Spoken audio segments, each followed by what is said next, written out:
Hello everyone, स्वागत है फिर से आपका हमारे यूट्यूब चैनल सिविल क्लासेस में। आज हम डिस्कस करने वाले हैं कॉन्सेप्ट ऑफ द स्लोप पर। तो चलिए डिस्कस करते हैं। Meaning of a slope. The slope of a straight line is the ratio of the vertical change, the rise और drop to the horizontal change, the run between any two points of the line. Concept of the slope को discuss करने से पहले हम छोटा सा video clip जरूर देखेंगे ताकि हमारा जो कॉन्सेप्ट है वो अच्छे से डेवलप हो पाए। But what is slope? The mathematical concept of slope is defined in a two-dimensional coordinate system for a line. Pick any 2 points on the line. Measure the horizontal and vertical displacement of the second point from the first one. The slope is defined as the ratio of the vertical displacement over the horizontal. As the ski jumper goes down the in-run, the vertical displacement is negative and the horizontal displacement is positive. Therefore, the slope is negative. तो अब हम वापस लौटते हैं हमारे topic पर। In analytic geometry, the slope of any line, ray or line segment is the ratio of the vertical to the horizontal distance between any 2 points on it. Slope equals rise over run. In a differential calculus, the slope of a line tangent to the graph of a function is given by the function's derivative and represents the instantaneous rate of change of function with respect to change in the independent variable। कहने का मतलब क्या है, इसको समझते हैं हम। जब भी हम किसी फंक्शन को ग्राफिकल रिप्रेजेंट करते हैं लाइक दैट, चाहे वो नेगेटिव रिलेटेड हो या पॉजिटिव रिलेटेड हो, जब भी हम किसी फंक्शन को ग्राफ पे करते हैं, ग्राफ पर रिप्रेजेंट करते हैं, तो किसी एक वेरिएबल, किसी इंडिपेंडेंट वेरिएबल की इंक्रीज और डिक्रीज करने के कारण जो भी डिपेंडेंट वेरिएबल होता है वो इन्फ्लुएंस्ड होता है। तो उससे बेसिकली होता क्या है, वर्टिकल चेंज होता है। बेसिकली क्या होता है, एक तो वर्टिकल चेंज होता है और एक हमारा हॉरिजॉन्टल चेंज होता है। इसी का जब हम रेशियो करते हैं तो वही हमारे पास क्या होता है, स्लोप होता है। तो बेसिकली स्लोप होता क्या है, slope is equals to vertical change divided by horizontal change. ठीक है, ये कॉन्सेप्ट तो हमें समझ में आ गया। बट रिमेंबर, जब हमें किसी भी कोई फंक्शन के स्टैंडर्ड फॉर्मेट दी गई होती है like that y is equals to m plus a b, ठीक है, इसका मतलब ये है कि y यहाँ पे जो है डिपेंडेंट वेरिएबल है और b जो है हमारे पास इंडिपेंडेंट वेरिएबल है। y की जो वैल्यू है वो b पे डिपेंड करती है, meaning that y is a function of b। जब ये कंडीशन, जब स्टैंडर्ड फॉर्मेट दी गई होती है हमें किसी फंक्शन की, उस कंडीशन में जो स्लोप होता है, उस कंडीशन में जो स्लोप होगा वो स्लोप इज इक्वल्स टू होगा differentiate of y with respect to differentiate of b, meaning that हम जो भी हमारा डिपेंडेंट वेरिएबल होगा, डिपेंडेंट वेरिएबल मीनिंग दैट जो भी फंक्शन दे रखा होगा उस फंक्शन का हम इंडिपेंडेंट वेरिएबल के रेस्पेक्ट में क्या कर देंगे, डिफरेंशिएट कर देंगे, तो हमारा स्लोप फाइंड आउट हो जाएगा। वापस सुन लो कि जब हमारे पास किसी फंक्शन के स्टैंडर्ड फॉर्मेट दी गई होती है like that A positive increasing function y is equals to m plus ab, like that y is a function of b, जब हमारे पास एक फंक्शन दे रखा होता है y जहां पे डिपेंडेंट वेरिएबल है और b इंडिपेंडेंट वेरिएबल है, तब हम क्या करते हैं, उस फंक्शन को इंडिपेंडेंट वेरिएबल के रेस्पेक्ट में डिफरेंशिएट कर देते हैं और जो वैल्यू आती है वो वैल्यू हमारे पास क्या होती है, स्लोप की होती है। तो ये तो हो गई टेक्निकल लेवल पर बात। तो आगे हम डिस्कस करते हैं डिग्रीज ऑफ द स्लोप पर। डिग्रीज ऑफ द स्लोप का मतलब है कि जो स्लोप बेसिकली जो होता है किसी भी लाइन का, किसी भी फंक्शन का, उसके कितने काइंड्स, कितने टाइप्स होते हैं। एक हमारे पास होता है पॉजिटिव स्लोप्स, एक हमारे पास होता है नेगेटिव स्लोप, एक होता है जीरो स्लोप और एक होता है इनफाइनाइट या अनडिफाइनाइट स्लोप। जब किसी भी लाइन या फंक्शन का जो स्लोप होता है वो ग्रेटर देन जीरो होता है तो उसे बोलते हैं पॉजिटिव स्लोप। किसी लाइन या फंक्शन का जो स्लोप होता है वो जब नेगेटिव होता है या लेस देन जीरो होता है तब होता है नेगेटिव स्लोप, और जब इक्वल टू जीरो होता है तब उसको बोलते हैं जीरो स्लोप। और जब वो जो स्लोप होता है वो इनफाइनाइट होता है या अनडिफाइनाइट होता है तो उसको बोलते हैं इनफाइनाइट स्लोप। ठीक है, तो अब हम पॉजिटिव स्लोप के बारे में बात करते हैं। Positive slope, a positive slope is one in which represent a direct और positive relationship between the two variables. It means both the variables are complements to each other. A positive slope moves in upward direction और is upward sloping. तो यहाँ पर जो graph है, हम graph में observe करते हैं, हमारा जो हॉरिजॉन्टल एक्सिस है, हमने यहाँ पर a की वैल्यू को रिप्रेजेंट किया है, और जो हमारे पास यहाँ पर है वर्टिकल एक्सिस, उस वर्टिकल एक्सिस पर हमने b की वैल्यू को रिप्रेजेंट किया है। ठीक है, और जब हम a की वैल्यू को इंक्रीज करते हैं, तब a की वैल्यू जो है a1 से a2 हो जाती है। उसी कंडीशन में जब a1 पर b की वैल्यू b1 होती है तो a1 की वैल्यू a1 से a2 होने पर b की वैल्यू भी b1 से b2 हो जाती है। तो यहाँ पर क्या हो रहा है, b की वैल्यू भी चेंज हो रही है, मीनिंग दैट कि यहाँ पे राइज हो रहा है। अब इस कंडीशन में स्लोप क्या होगा, स्लोप बेसिकली होगा वर्टिकल चेंज। तो वर्टिकल जो चेंज है हमारे पास, ये वाला वर्टिकल चेंज क्या है, डेल्टा बी। वर्टिकल चेंज है delta B divided by horizontal change. Horizontal जो चेंज आया हमारे पास वो आया है delta A divided by delta A is equals to delta B जो है वो होगा b2 minus b1 divided by a2 minus a1। Both changes are positive, so here slope is greater than 0। तो स्लोप आर पॉजिटिव, ठीक है। तो ये हमारे पास हो गया पॉजिटिव स्लोप के बारे में। अब हम बात करते हैं नेगेटिव स्लोप की। A negative slope is one in which represent an inverse relationship between the two variables. A negative slope move in the downward direction or is downward sloping. यहाँ वही हमारे पास वेरिएबल्स रहेंगे। हॉरिजॉन्टल एक्सेस पर हमने a की value को represent किया है और वर्टिकल एक्सेस पर हमने b की वैल्यू को रिप्रेजेंट किया है।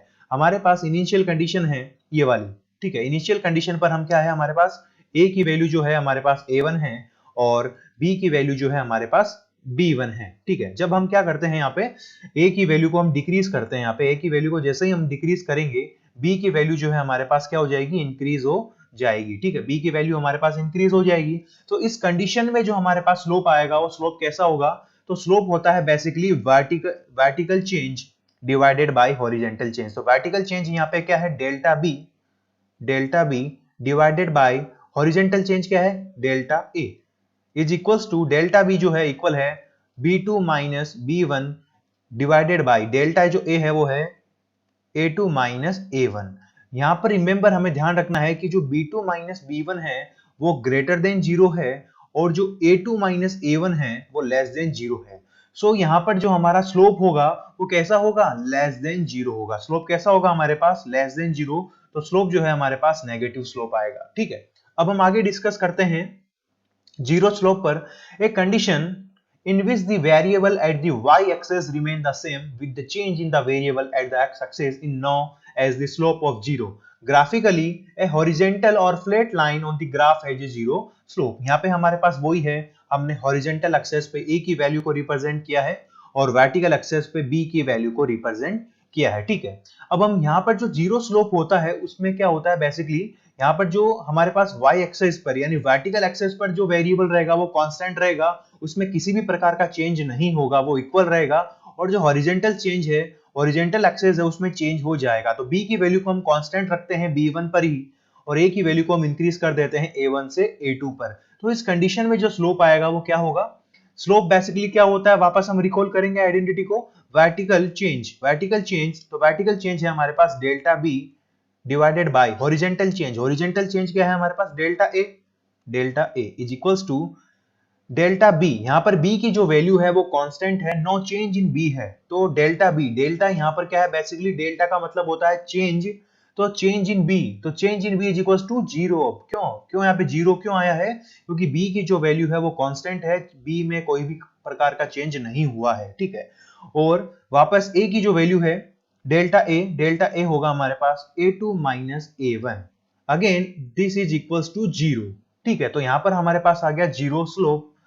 Zero divided by anything is equals to zero. तो यहाँ हमारे पास स्लोप जीरो के इक्वल आ गया है। ये जो कंडीशन है यहाँ पे स्लोप जीरो है और ये जो लाइन होती है बेसिकली ये हॉरिजॉन्टल लाइन होती है, इसको हम फ्लैट लाइन भी बोलते हैं, फ्लैट लाइन भी, ठीक है। अब हम आगे डिस्कस करते हैं नेक्स्ट स्लाइड पर, इनफाइनाइट स्लोप।